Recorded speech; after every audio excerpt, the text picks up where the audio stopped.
Avant de plonger dans cette histoire incroyable, pensez à vous abonner à la chaîne et à activer la cloche. Ici, chaque récit a quelque chose à dire, et vous ne voudrez pas en manquer un seul.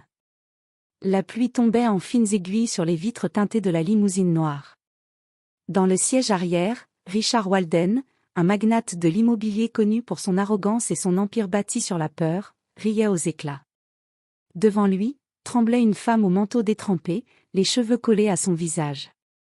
Ses yeux, pourtant, brillaient d'une intensité presque surnaturelle. « Tu mourras demain », dit-elle d'une voix glaciale, presque prophétique. Richard éclata de rire, un rire plein de mépris et de puissance. « Tu sais combien de gens m'ont déjà maudit, ma chère ? Si les malédictions tuaient, j'aurais déjà changé de corps 10 fois. » Il lui lança une liasse de billets humides, comme on jette un os à un chien. « Tiens, va acheter un parapluie et laisse-moi tranquille. » La femme ne bougea pas. Elle le fixait avec un calme effrayant. « Tu te crois invincible parce que tu contrôles la vie des autres ? Mais demain, tu supplieras pour la tienne. » Puis elle tourna les talons et disparut dans la nuit. Richard soupira, secoua la tête et ordonna à son chauffeur de repartir. Pour lui, ce n'était qu'une autre folle, une mendiante en colère.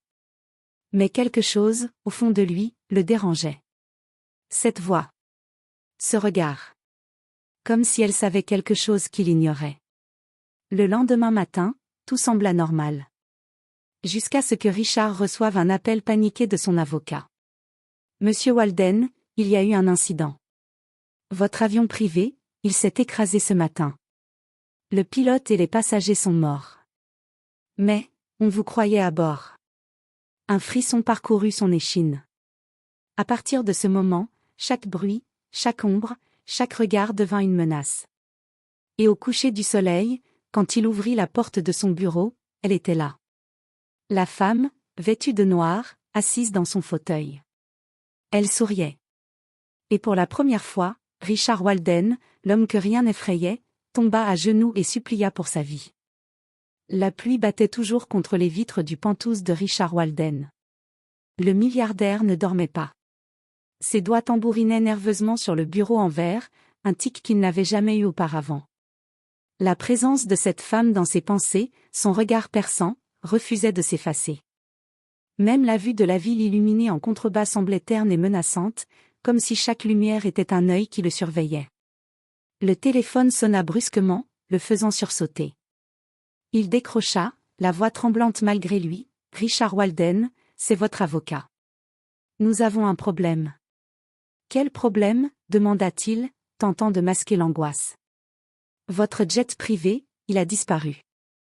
Il n'y a aucun signe de débris, mais toutes les personnes à bord ont été déclarées mortes, sauf vous. » Le silence tomba.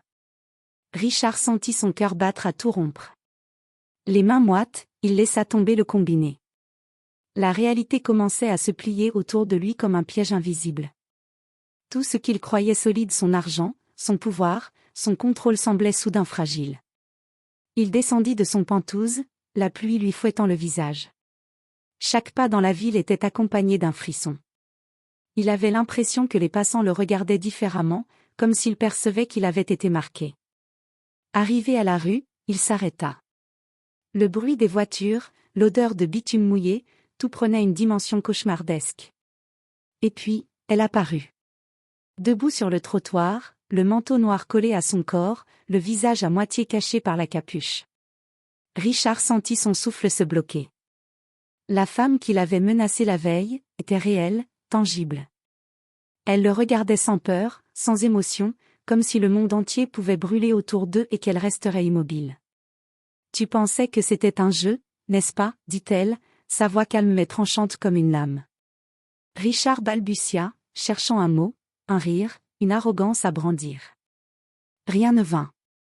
Il sentit la panique le submerger, une panique qu'il n'avait jamais connue. Pour la première fois de sa vie, l'homme qui pouvait tout acheter, tout contrôler, ne pouvait rien faire. Il était vulnérable. Et dans ce silence pesant, alors que la pluie s'intensifiait, il comprit que ce n'était pas la pluie qui trempait ses vêtements. C'était la peur. Richard Walden se recroquevilla dans son bureau, les mains crispées sur le bord du fauteuil. La pluie frappait toujours contre les vitres comme un tambour de guerre. Chaque goutte semblait résonner dans sa tête, un rappel incessant de sa vulnérabilité. Il repensait à ses erreurs, à son arrogance, à tous ceux qui l'avaient humilié sans jamais imaginer qu'un jour quelqu'un pourrait le réduire à l'impuissance. Le téléphone sonna à nouveau. D'une voix étranglée par la peur, il décrocha. « Oui ? Richard, tu dois partir.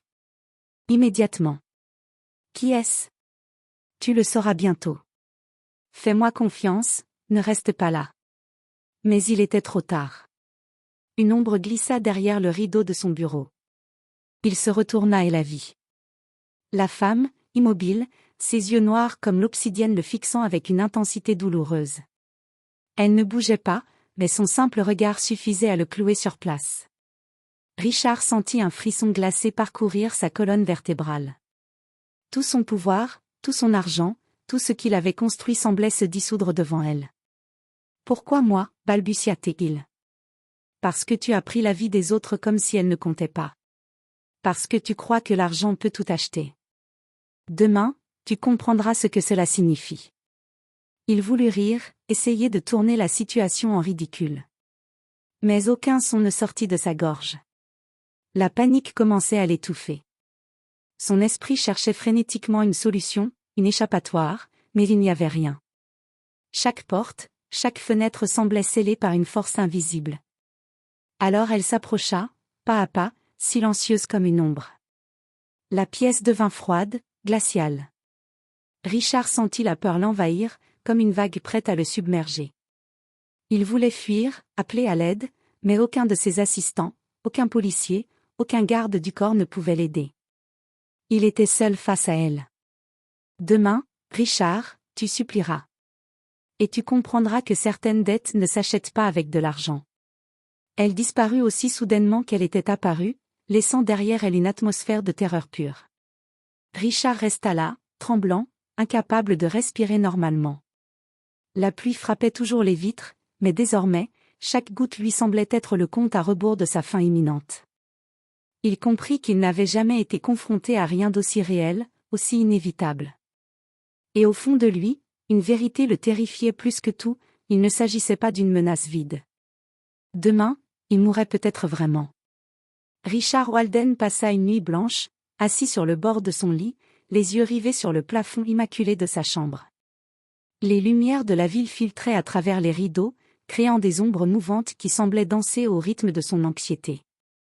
Chaque bruit, un pas dans le couloir, le grincement d'une porte, le souffle du vent, le faisaient sursauter.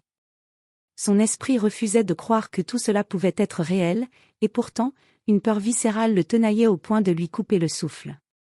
Au lever du jour, il reçut un email étrange. Aucun nom, aucun expéditeur. Juste 3 lignes, ne te cache pas. Je te vois. Demain, tu sauras ce que c'est que la peur. Richard sentit ses mains devenir moites. Il fit défiler l'écran frénétiquement, espérant qu'il s'agissait d'une erreur, d'un mauvais jeu de quelqu'un, mais le ton, le style, chaque mot résonnait avec la voix de la femme de la veille. Il sortit dans la ville, espérant que le mouvement, le contact avec le monde réel, calmerait son esprit. Mais partout où il allait, il voyait des signes inquiétants.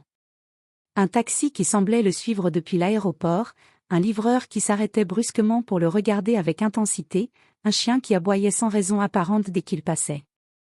Tout semblait conspirer pour lui rappeler qu'il n'était pas maître de son destin. Au bureau, ses assistants avaient remarqué son agitation. Richard tenta de paraître calme, de sourire, mais son esprit était déjà ailleurs, tournant en boucle sur cette seule question, comment quelqu'un pouvait-il connaître ses moindres mouvements, ses faiblesses, et le terrifier à ce point ? Puis il vit quelque chose qui le fit reculer. Sur son écran d'ordinateur, une photo de lui, prise la veille, sur le trottoir sous la pluie. Il n'avait laissé personne derrière lui. Personne n'avait pu le photographier. Et en dessous, un simple mot écrit à la main, « Demain ». Richard sentit une sueur froide glacer son dos. Chaque fibre de son être criait qu'il devait fuir, mais il savait qu'il ne pouvait pas. Il avait ri hier, il avait méprisé cette femme, et maintenant, il était prisonnier de sa propre arrogance. Et tandis qu'il levait les yeux vers le ciel à travers les vitres du bureau, il crut apercevoir une silhouette noire qui se détachait contre les nuages gris. Une silhouette qu'il connaissait bien. Et dans cette vision, il comprit que la prophétie se rapprochait inexorablement. Demain, il ne pourrait plus se cacher. Richard Walden passa la matinée à arpenter son Penthouse, incapable de rester en place. Chaque objet familier, les tableaux coûteux, les meubles design, les trophées de sa réussite lui semblaient soudain hostiles, comme si les murs eux-mêmes le jugeaient. La peur qu'il avait d'abord ressentie se transformait peu à peu en une certitude glaciale, la femme n'avait pas parlé en vain. Demain, répétait-il dans sa tête, et chaque battement de cœur lui semblait un compte à rebours. Alors qu'il descendait pour prendre un café dans la cuisine, il remarqua quelque chose de terrifiant. Sur le plan de travail, parfaitement aligné, se trouvait une petite boîte noire qu'il n'avait jamais vue. La curiosité et la peur se disputaient son esprit. Il l'ouvrit avec précaution et trouva à l'intérieur un simple miroir, assez petit pour tenir dans une main. Lorsqu'il le leva pour se regarder, il vit quelque chose d'insolite, son reflet avait l'air fatigué, effrayé, mais surtout, ses yeux semblaient fixés sur quelque chose derrière lui. Il se retourna brusquement. Il n'y avait rien. Seulement le vide. Cette boîte n'était que le début. Tout au long de la journée, Richard commença à remarquer des signes partout autour de lui. Les téléphones de ses employés se déconnectaient mystérieusement. Les lumières clignotaient à intervalles irréguliers. Les ombres dans les couloirs semblaient se mouvoir, indépendamment de toute source de lumière. Et partout où il allait, il avait l'impression d'être suivi, observé. Même lorsqu'il appelait son chauffeur ou ses gardes, ils paraissaient normaux, mais il percevait une tension silencieuse, comme si eux aussi savaient quelque chose qu'il ignorait. En fin d'après-midi, Richard reçut un appel sur son téléphone personnel. Un numéro inconnu. Il hésita, puis décrocha. Une voix douce et glaciale murmura : « As-tu compris que demain tu ne seras plus le maître de ton destin ?» Il sentit ses genoux fléchir. « Qui êtes-vous » cria-t-il, sa voix résonnant dans le vide. Pas de réponse. Juste un silence oppressant, puis le clic d'une ligne coupée. Richard se mit à marcher de long en large dans son appartement, le souffle court, les mains tremblantes. La peur ne lui laissait aucun répit. Chaque tic-tac de l'horloge semblait le rapprocher d'une fin qu'il refusait de concevoir, mais dont il sentait déjà la présence. Il savait que chaque seconde le rapprochait de l'inévitable. Et alors que le soleil disparaissait derrière les gratte-ciels, laissant place à une nuit noire et orageuse, il crut entendre un rire léger, presque imperceptible, venant de nulle part et de partout à la fois. Richard Walden sut à ce moment précis que le lendemain, sa vie ne serait plus jamais la même, et que la femme qu'il avait méprisée avait déjà commencé à écrire la dernière page de son existence. La nuit tomba lourdement sur la ville, et Richard Walden restait éveillé, incapable de fermer l'œil. Chaque bruit dans l'appartement, du cliquetis d'une poignée à la chute d'un livre, lui donnait l'impression qu'il était suivi. Il sentait la présence de la femme partout, comme une ombre invisible qui glissait derrière lui, prête à surgir à tout instant. Sa respiration était saccadée, ses mains tremblaient, et pourtant, il refusait de se montrer faible. Mais le contrôle qu'il avait toujours eu sur sa vie lui échappait complètement. Alors qu'il parcourait les couloirs sombres, il aperçut sur la table basse une enveloppe scellée au sceau de cire noire. Ses mains tremblèrent en l'ouvrant. À l'intérieur, une seule feuille. « Demain, tu comprendras la valeur de la peur. Prépare-toi à supplier. » Il sentit un frisson glacial lui remonter le long de l'échine. La feuille était écrite à l'encre noire, mais la calligraphie lui était étrangement familière, comme s'il l'avait déjà vue, mais où ? Il n'avait aucun souvenir. À cet instant, son téléphone vibra avec un message. Il hésita avant de lire « Regarde derrière toi ». Richard se retourna vivement. Personne. Seulement les reflets des lumières de la ville sur les vitres, déformés par la pluie. Son esprit vacillait entre la raison et la panique. Il se mit à marcher en rond, incapable de réfléchir clairement. Chaque objet, chaque ombre, chaque bruit semblait se transformer en menace tangible. Il descendit finalement à son garage pour tenter de prendre l'air. Le moteur de sa voiture vrombissait, mais lorsqu'il regarda dans le rétroviseur, il crut voir la silhouette de la femme, immobile, à quelques mètres derrière lui. Son souffle se coupa. Il lança la voiture dans la rue, le cœur battant à tout rompre, mais à chaque coin, à chaque détour, il avait l'impression de la voir. Comme si elle connaissait chacun de ses mouvements, comme si elle était partout à la fois. De retour chez lui, il se barricada dans son pantouse, verrouillant toutes les portes, fermant les rideaux, mais la peur ne le quittait pas. Le tic-tac de l'horloge, le murmure du vent, chaque bruit amplifié par son esprit en alerte, résonnait comme un rappel cruel. Le lendemain, il n'aurait aucune échappatoire. Il s'effondra sur le canapé, le souffle court, et murmura pour lui-même, « Pourquoi moi, pourquoi maintenant ?» Le silence lui répondit, oppressant, presque tangible. Et quelque part, dans cette obscurité qui semblait l'encercler, il entendit un souffle léger, presque un murmure, qui lui glaça le sang, « Demain, tu supplieras. » Le lendemain matin, Richard Walden se réveilla avec une sensation de malaise immédiate. La lumière du soleil semblait plus faible, filtrée par des nuages menaçants qui étendaient des ombres sur son pantouse. Chaque son paraissait amplifié, le vent frappant les vitres, le cliquetis de la vaisselle dans la cuisine, le moteur d'une voiture dans la rue en contrebas. Tout semblait conspirer pour le rappeler à sa vulnérabilité. Alors qu'il se préparait pour la journée, il remarqua une série de petites notes collées partout dans son appartement.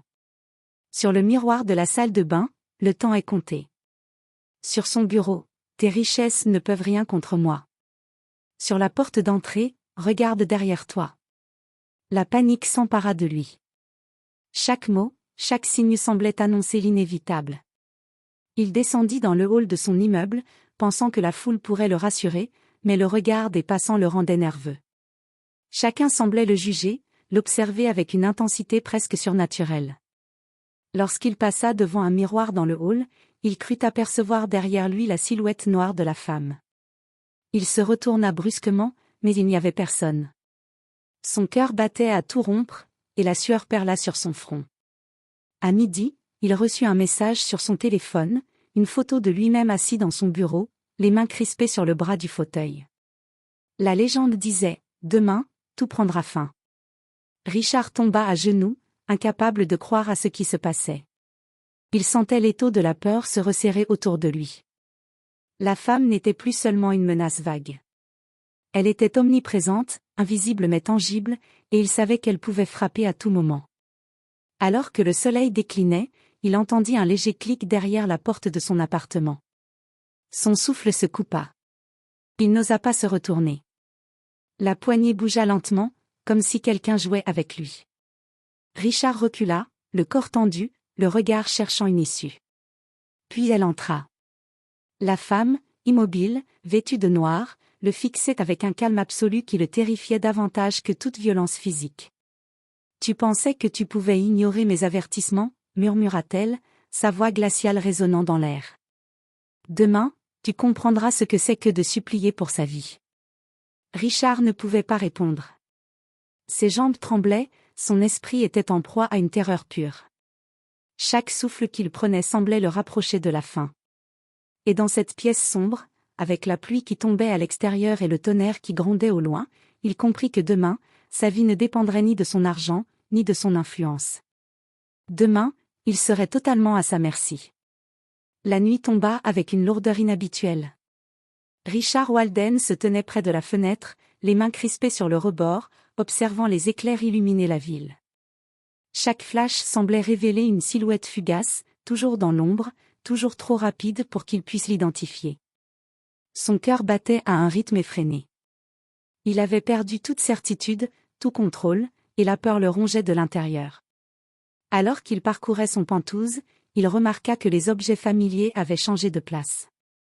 Les tableaux accrochés depuis des années étaient légèrement inclinés, des objets étaient déplacés, comme si quelqu'un avait marché entre les murs sans qu'il s'en aperçoive. Il sentit un souffle glacé sur sa nuque et se retourna brusquement. Personne. Pourtant, l'impression d'être observé était écrasante. Son téléphone vibra à nouveau. Il décrocha, et cette fois, une vidéo s'afficha sur l'écran.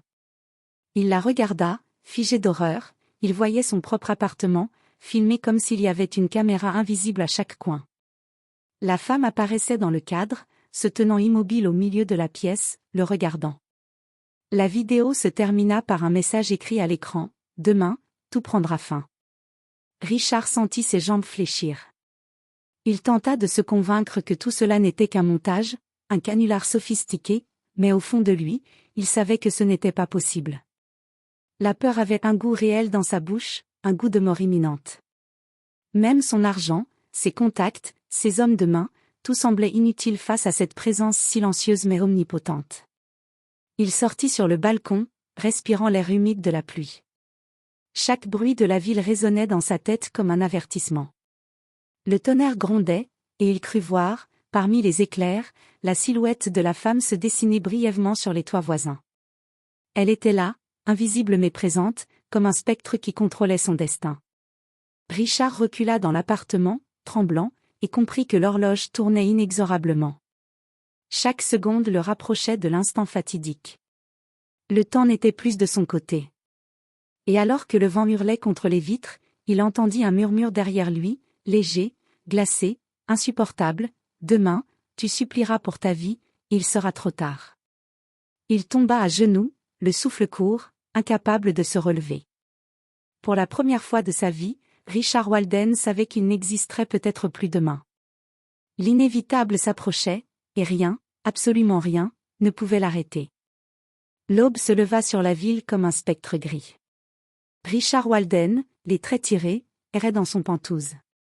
La nuit avait été longue, ponctuée de bruits inexplicables, des pas, des chuchotements, le grincement des meubles qui semblaient se déplacer seuls. Chaque mouvement autour de lui déclenchait une peur viscérale qu'il n'avait jamais connue. Il savait, au plus profond de lui, que la prophétie avançait, et que le moment de l'inévitable se rapprochait.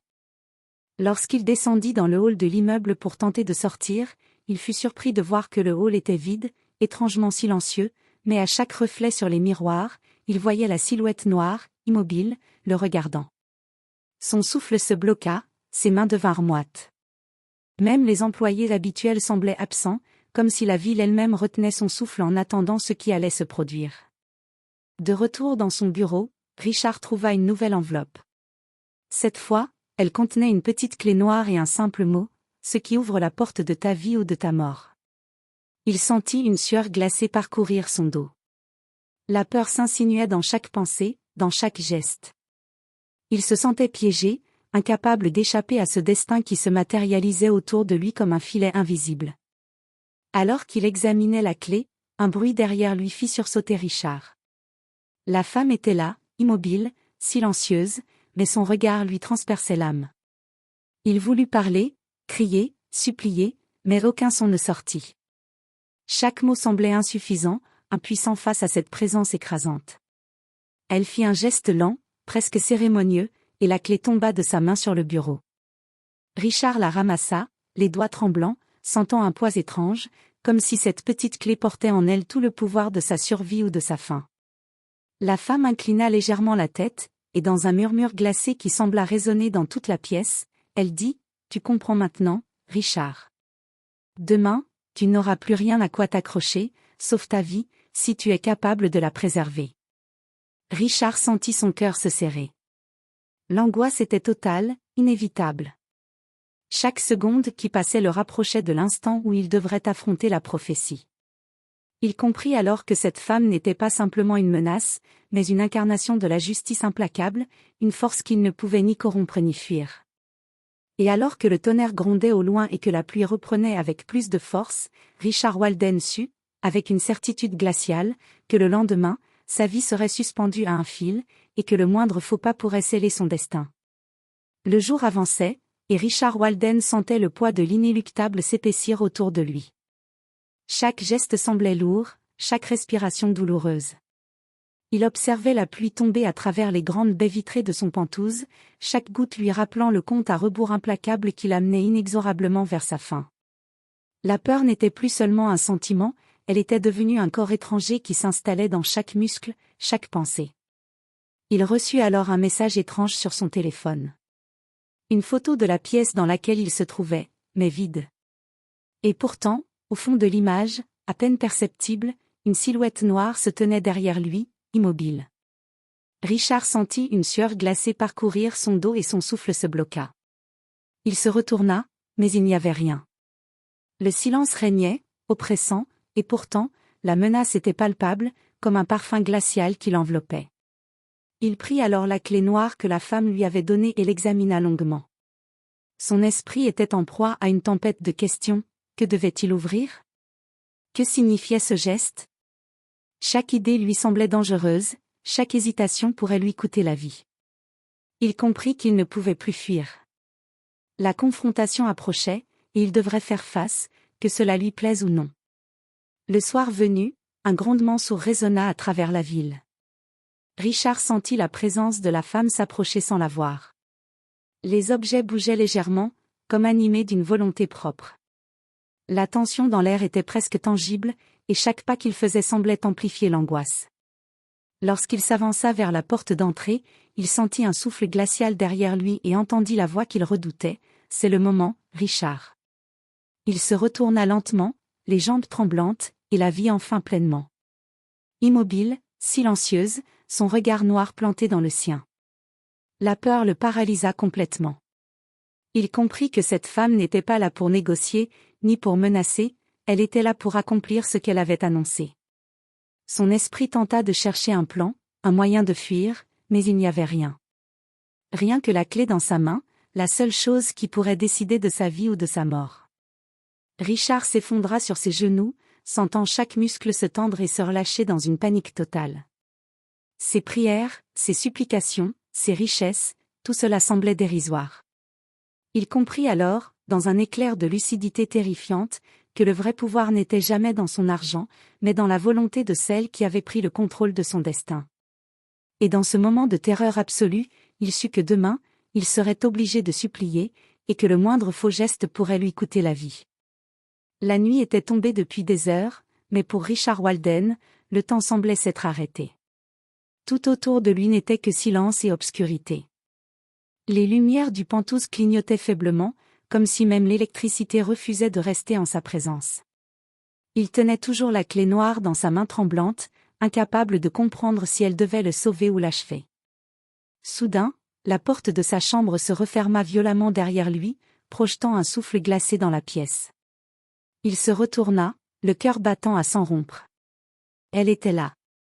La femme en noir, immobile, le visage toujours dissimulé sous un voile sombre. Seuls ses yeux, étrangement brillants, perçaient la pénombre comme deux éclats de glace. « Je t'avais prévenu » murmura-t-elle d'une voix presque douce. Richard recula, trébuchant sur le tapis.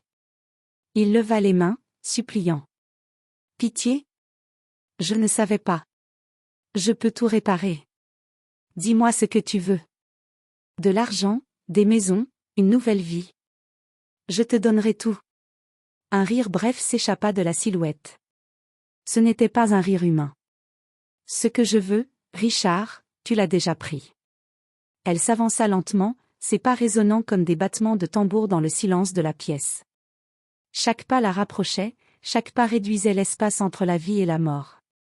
Richard tenta de fuir, mais la clé dans sa main se mit à chauffer, brûlante comme du métal en fusion. Il la lâcha en criant, et aussitôt, la pièce se mit à vibrer.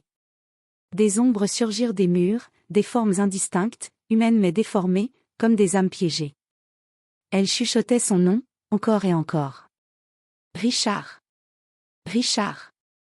Il se plaqua contre le mur, les larmes aux yeux. Qui êtes-vous? Qu'est-ce que vous voulez? La femme s'arrêta à quelques pas de lui. D'un geste lent, elle retira son voile. Richard sentit le sol se dérober sous lui. Ce visage, il le connaissait. C'était celui d'Evelyn, sa première femme. Celle qu'il avait trahie, celle qu'il avait laissée mourir dans un accident qu'il aurait pu éviter. Non. Evelyn, je ne voulais pas. Tu m'as laissé mourir seule, Richard. Et ce soir, c'est ton tour. Les lumières s'éteignirent d'un coup. Un cri déchira la nuit, puis plus rien. Le silence. Au petit matin, les domestiques retrouvèrent la porte du Penthouse grande ouverte. Richard Walden gisait au sol, le visage figé dans une expression de terreur absolue. Aucune trace d'effraction, aucune blessure apparente. Seule la clé noire reposait sur sa poitrine, froide comme la mort.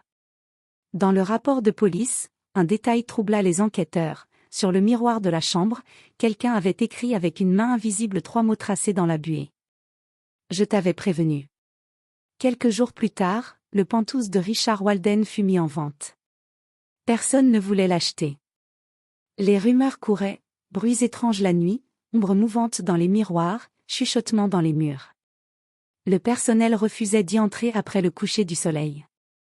Un jeune promoteur immobilier, sûr de lui, décida de visiter l'appartement seul, pour prouver que tout cela n'était que superstition. Il entra, alluma les lumières, et observa les lieux vides. Tout semblait normal. Trop normal. En explorant la chambre principale, il aperçut un petit objet oublié sur la table de nuit, une clé noire. Intrigué, il la prit entre ses doigts. À cet instant précis, toutes les lumières s'éteignirent. Une voix féminine murmura juste derrière lui, à son oreille. « Tu aurais dû la laisser là où elle était. » La clé tomba au sol. La porte se referma. Et dans l'obscurité, on n'entendit plus qu'un souffle, puis un rire glacé.